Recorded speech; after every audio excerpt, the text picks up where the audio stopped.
les amis, bonjour, j'espère que vous allez bien. Donc on se retrouve aujourd'hui pour une nouvelle vidéo. Voilà, je vais vous présenter ma nouvelle 330D F30 qui vient remplacer donc ma défunte 335D F30. Voilà, car celle-ci a pris feu en roulant sur route. Voilà, toute seule, elle s'est enflammée. Donc d'après le rapport d'expertise, ce serait dû au refroidisseur EGR. Voilà, donc c'est lui qui serait en cause pour l'incendie de ce véhicule-là. Mais avant toute chose, je vous laisse quand même regarder les quelques vidéos que j'ai pu faire juste avant qu'elle carbonise entièrement et les quelques photos.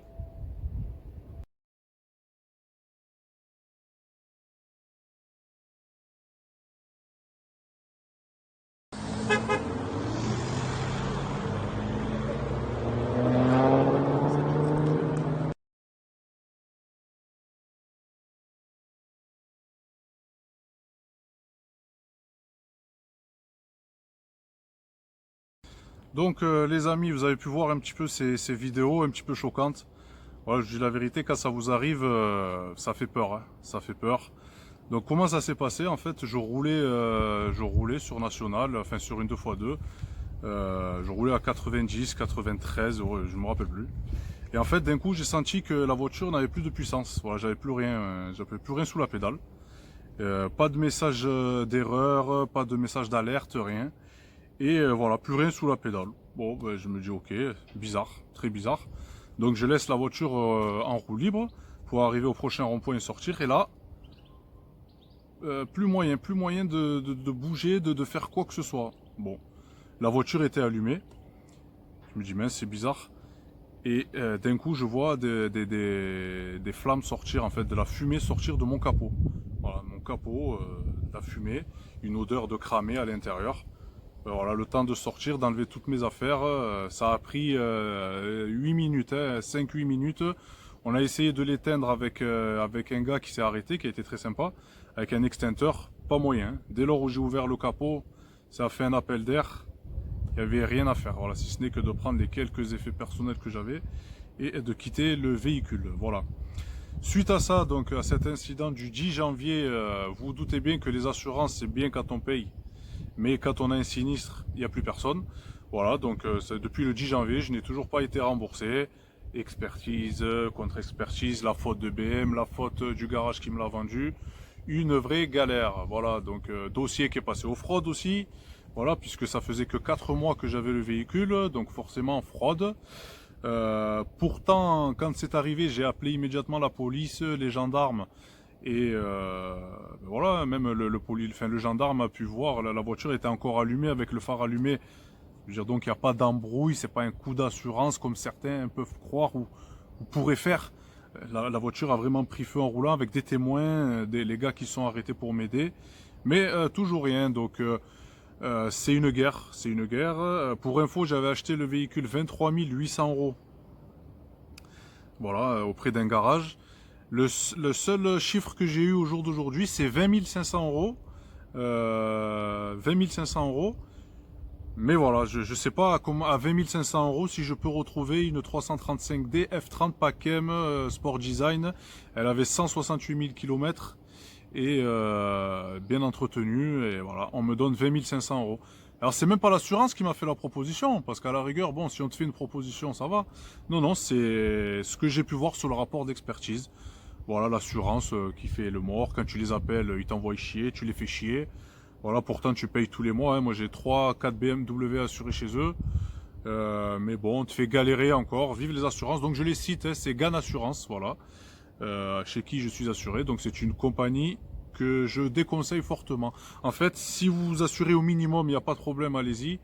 Dès lors où vous commencez à vouloir des garanties, il faut éviter. Voilà. Et donc toutes les personnes que j'ai eues, je leur ai simplement demandé, en fait, s'ils me trouvent une 335D F30 à 20 500 euros avec 168 000 km, qui me donne pas les sous, qui me l'achète, moi je la reprends de suite. Voilà, ça c'était pour la petite parenthèse des assurances. Donc je suis toujours en attente de mon indemnisation qui va être au rabais bien sûr, hein, comme d'habitude. Voilà, cas classique. Et par la suite, donc j'ai reçu une lettre il y a un mois de BMW qui me demande donc de rapporter ma 335D chez BM pour éventuellement changer le refroidisseur EGR parce qu'il y a un risque d'incendie du véhicule. Merci, je m'en suis bien rendu compte, merci beaucoup. Voilà, et ça ce sera la partie d'après, le dépôt de plainte contre BMW. Puisque quand même la voiture était de 2014, je pense quand même qu'ils ont eu le temps de faire le rappel sur cette voiture et qu'ils ne l'ont toujours pas fait. Voilà, moi aujourd'hui j'ai perdu ma voiture, j'ai failli mourir, je vais perdre encore des sous avec cette assurance à la noix et donc voilà, je ne vais pas les louper. Mais ça c'est la deuxième partie, ça sera la deuxième partie. Donc si vous avez une F30 les amis, alors attention, apparemment ça peut concerner aussi certaines F10. Certaines F20. De toute façon, quoi qu'il arrive, vous avez une BMW qui est de 2012. Voilà. Allez chez BMW, vous allez avec votre carte grise et eux ils vont vous dire de suite si votre voiture est concernée par ça. Donc les amis, revenons-en à nos petits moutons. Voici donc cette 330D F30, voilà, donc qui est début 2014. Voilà, donc elle est en PACM, un véritable PACM. Alors moi, vous le savez très bien les amis, je ne vous mens pas, je l'ai acheté tel quel.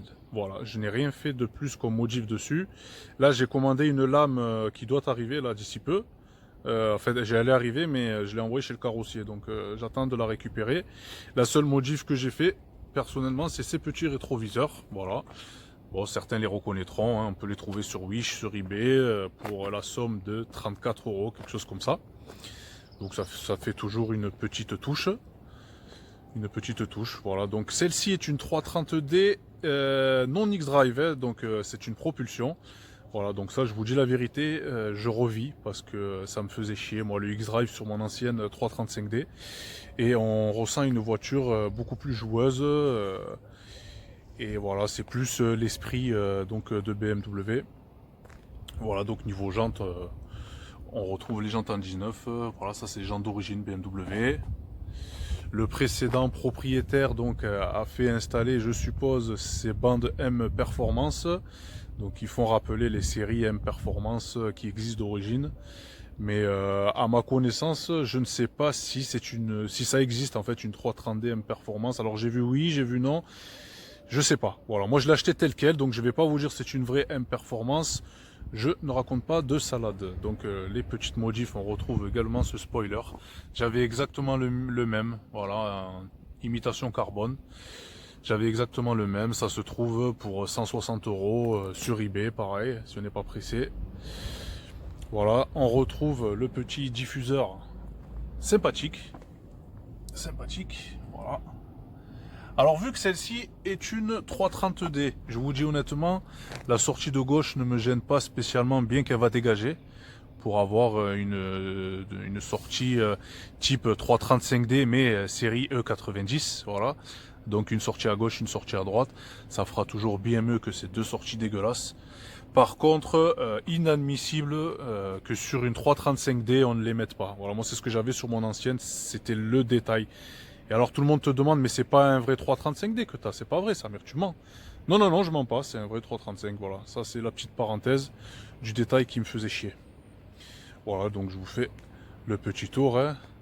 Voilà, avec son petit toit ouvrant. C'est une voiture élégante, elle est très très élégante. Je vous dis la vérité, c'est plus ma femme qui la prend.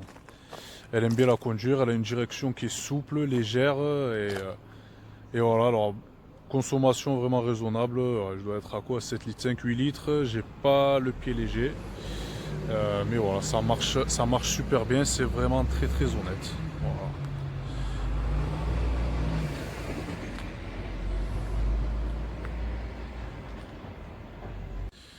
Bon les amis, une petite vidéo de l'intérieur. Voilà, pour ceux qui savent ce que c'est une F30, ben, je vais rien vous apprendre. Voilà, donc j'ai le volant 3 branches, donc je n'ai pas les palettes au volant, à mon grand regret. Bon, c'est une petite modif qui se fait très très bien. Donc ça aussi, ça viendra par la suite. Donc vu que je n'ai pas les palettes au volant, on voit bien que le levier de vitesse n'est pas le même. Parce qu'en fait, si vous avez les palettes au volant, vous allez avoir automatiquement un levier de vitesse plus typé sport, plus arrondi, qui est à mon goût plus joli. Mais bon, on fait avec les moyens du bord. J'ai l'affichage tête haute. J'ai les options dessus, du son. Voilà, j'ai un très très bon son. Ça par contre je ne l'avais pas sur ma F30.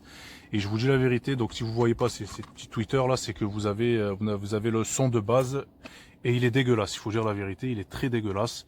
Donc vous avez des kits Alpine qui se vendent en deuxième monte avec ces tweeters et des caissons de basse en fait pour remplacer là les qui sont sous le siège. Ça je vous le conseille fortement parce que franchement si vous aimez un minimum le son, c'est dégueulasse. C'est engine d'une BMW. Voilà. Bon, la caméra de recul, voilà. Hein. Donc c'est un Pacem. On retrouve le ciel de toit noir. Voilà. Donc voici pour la partie intérieure. Moi personnellement, c'est un véhicule que j'utilise que le week-end. Mais bon, quand on part en famille, quand on prend la maman, ça fait très très bien le taf. Ça fait très très bien le taf. Bon, la partie moteur, les amis, même si c'est pas une M3, je vous la montre. Et donc j'ai défait mon cache volontairement du moteur pour vous montrer donc la pièce incriminée donc sur mon ancienne voiture. Et voilà, donc voici le refroidisseur EGR, voilà, celui qui fout la merde. Ouais, vous voyez, il est neuf. Donc ça a été changé et voilà, n'hésitez pas à le faire vérifier parce que vous avez vu les conséquences peuvent être vraiment dramatiques. Voilà. Sinon par rapport à ce moteur, donc 330D, 256 ou 258 chevaux, ça fait bien le taf. Moi j'en suis super content, consommation raisonnable. C'est un véhicule honnêtement que je recommande. Voilà. On rappelle également que sur ces moteurs là, la chaîne est située derrière, donc le N57. Voilà, donc sur les 330D, il y a eu quelques cas de casse de chaîne. Bon, il n'y en a pas eu, ça n'a pas été un flop comme sur les séries 1 sur le 47, mais voilà, donc c'est pour ça que pour éviter ça, n'hésitez pas donc à faire vos vidanges un peu plus rapprochés, parce que la chaîne elle est quand même très très sensible. Donc faites vos vidanges rapprochées. Alors moi personnellement je les fais tous les 10 000, ça me fait une vidange par an, parce que vu que j'ai 3 ou 4 autres véhicules, honnêtement avec mes véhicules je fais jamais plus de 7 000 à l'année, mais moi je m'en fiche, je les fais chaque année. Voilà, ça peut vous aider à prolonger la vie de votre chaîne. Donc si vous venez acheter une 330D, n'hésitez pas quand même à ouvrir le capot et à écouter s'il n'y a pas un bruit de rossignol en accélérant. Voilà, pour vérifier qu'il n'y ait pas de problème de chaîne. Voilà. Sinon, mis à part ça, j'ai rien à lui dire. Si en marche arrière on entend toujours un petit sifflement, voilà, ce serait un défaut récurrent. Bon, moi c'est pareil, quand je passe la marche arrière, j'ai un petit sifflement qui n'est pas prononcé, mais bon, voilà, il y est. Donc si vous entendez ce bruit, pas d'inquiétude, ce n'est pas bien grave. Ça, c'est rien. Voilà, c'est rien. Bon les amis, je vais vous faire un petit test en roulant. Bon, on démarre, je me mets en mode confort, je désactive ce start and stop qui, je rappelle, peut être désactivé par encodage. Voilà, donc ça c'est un truc que je vais faire aussi parce que ça m'embête un petit peu. Donc moi j'étais possesseur avant tout ça, j'ai eu une 92, donc bon c'est à peu près pareil qu'une 90, donc je vais vous en parler. Niveau amortissement, voilà, les séries F, on est vraiment sur une autre gamme. Là on est vraiment en mode confort. C'est comment dire, c'est vraiment un univers entre les deux. Sur la E90 quand même, je trouve que c'était vraiment tape-cul. Moi c'était un Pacem que j'avais en 335D et c'est vrai que c'était tape-cul. Là on retrouve vraiment un agrément de conduite nickel. La deuxième chose sur ces séries 3, donc en série F, hein, c'est la grosse différence et l'agrément de conduite, c'est cette boîte 8. Voilà, c'est pour moi actuellement, pourtant c'est une boîte à convertisseur de couple, hein, donc on reste quand même, on est loin d'une boîte d'une DKG ou d'une DSG, mais elle est d'un confort, d'un silence. Les rapports passent super tôt, hein, vous voyez, regardez, hein, je reste en dessous de 2000 tours, hop, ça passe, c'est fluide, il n'y a pas d'à-coup. Voilà, donc après, comme toutes les boîtes automatiques, il faut les vidanger, hein, ne l'oubliez pas. À 80 000 km, vidange, crépine, voilà, vous changez tout. Comme ça vous êtes tranquille, mais voilà, c'est vraiment une boîte qui est super agréable et vraiment ça fait vraiment la différence par rapport aux anciens modèles des sérieux qu'on pouvait retrouver. Voilà. Bon, après ça reste un diesel, vous le savez très bien. Je vais quand même me mettre en mode sport plus. Je me mets en manuel carrément, comme ça ce sera plus simple. Et vous faire une petite démonstration. Vous avez vu, ça patine, hein?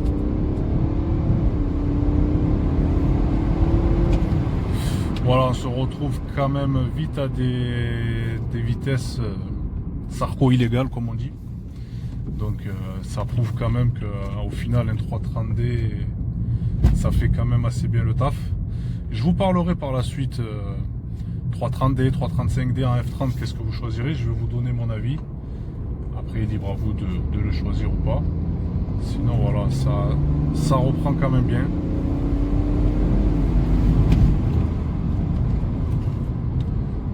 Voilà, alors moi je ne suis pas équipé du freinage bleu d'origine du M Performance. Toutefois, honnêtement, pour du freinage d'origine, moi j'ai rien à en redire. Il y a du mordant, on sent bien le freinage.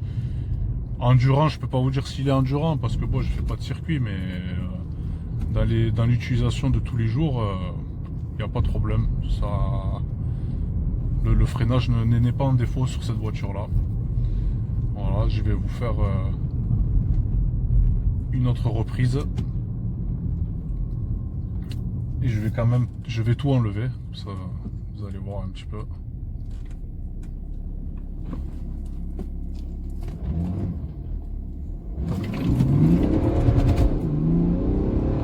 Alors vous avez vu, ça décroche quand même, hein. On est sur du sec. Voilà, on est sur du sec et en première, deuxième, ça patine. Pourtant j'ai des pneus, ils sont quasi neufs, ils sont en très bon état. Ça patine. Alors moi personnellement, c'est le côté qui ne me dérange absolument pas. Après pour les puristes qui voudront le X-Drive, moi je vous laisse le prendre. C'est un système qui est efficace. Mais si je peux l'éviter, je l'évite parce que on entend trop de problèmes de casse de boîte de transfert. Quand on voit le prix, c'est pas donné. C'est aussi très contraignant parce qu'il faut changer à chaque fois les 4 pneus en même temps. Il faut qu'ils soient neufs de la même marque, quoi, les mêmes. Alors même si c'est toujours asymétrique, toujours un peu plus large derrière, il faut toujours changer les 4 pneus sur un X-Drive. Moi, ça a été vraiment la raison pour laquelle je voulais ce véhicule, c'est parce que c'était un propulsion. Voilà. Sinon, après, en tenue de route, on est tranquille.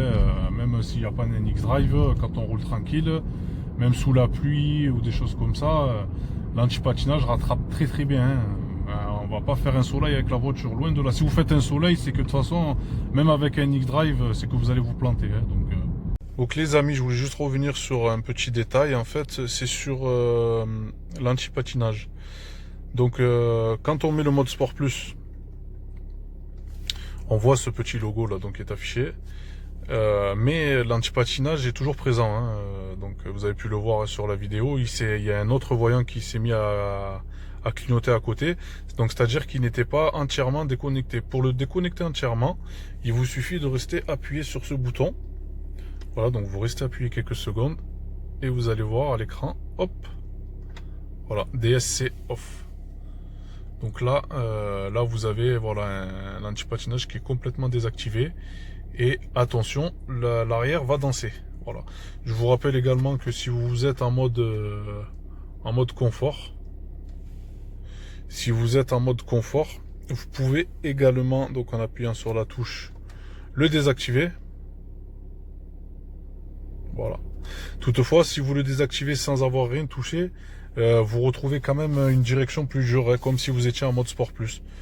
Voilà, donc ça c'est le petit détail. Si vous voulez vraiment désactiver l'anti-patinage, il faut rester appuyé sur ce petit bouton. Donc les amis, après ce court essai, voilà, je voulais vous faire, hein, c'est pas ouf, c'est pas une M3, mais bon, ça aura peut-être donné des idées, voilà, à certains qui seraient intéressés d'acheter une 330D. Alors, 330 ou 335D, donc vous savez, j'ai eu les deux. Moi déjà, pour moi, la différence de prix ne se justifie pas.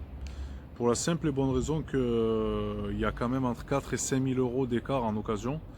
Et déjà, je trouve sur l'ensemble des annonces que les 330D sont quand même beaucoup mieux équipés que les 335D. Moi je le vois sur la mienne, j'ai l'affichage tête haute, j'ai récupéré le son, le toit ouvrant, les sièges chauffants. Ça je ne l'avais pas sur ma 335D. Vous allez voir qu'il manque pas mal d'équipements sur 335D. À moins de taper sur des modèles un peu plus chers. Voilà. En termes de performance, donc il y en a une qui est une X-Drive et l'autre qui peut être en propulsion X-Drive, parce que les 330D X-Drive ça existe aussi.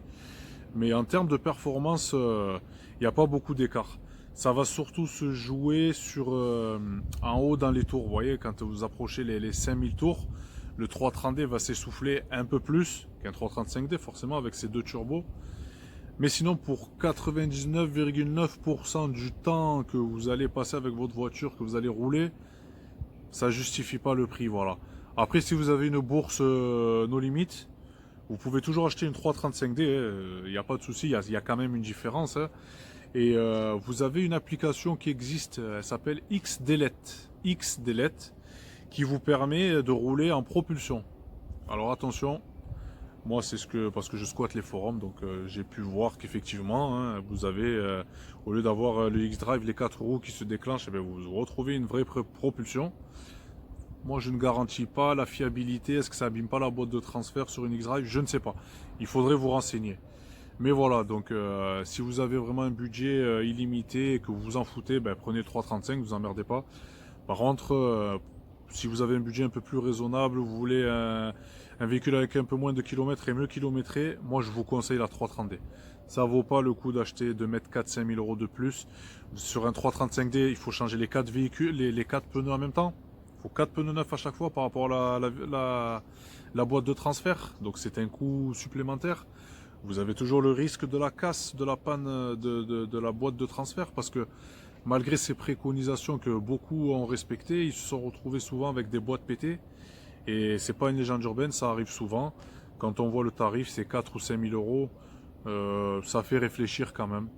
Voilà, donc moi je ne le conseille pas. Voilà. Donc voilà les amis, c'est la fin de cette vidéo, j'espère qu'elle vous aura plu. Voilà, si vous avez des questions, n'hésitez pas à me les poser. Si je peux vous répondre ou vous conseiller, ce sera vraiment avec plaisir. Je fais partie donc du forum également F30, F31 France, F32 sur Facebook. Groupe très très sympathique, voilà, que j'ai bien aimé parce que bon, je suis sur beaucoup de groupes BMW. Mais là, ce groupe-ci est vraiment un groupe très sympathique. Donc si vous êtes à la recherche d'une F30, pas forcément d'une 330D, hein, d'une F30, que vous souhaitez avoir des renseignements, vous en avez une et vous avez des problèmes, n'hésitez pas à venir sur cette page-là, vous trouverez beaucoup de passionnés qui vous aideront dans vos problèmes. Voilà. Ben écoutez, je vous dis à très bientôt pour de prochaines vidéos et puis n'hésitez pas à liker et à vous abonner comme d'habitude. Voilà les amis, prenez soin de vous et à très bientôt. Ciao ciao.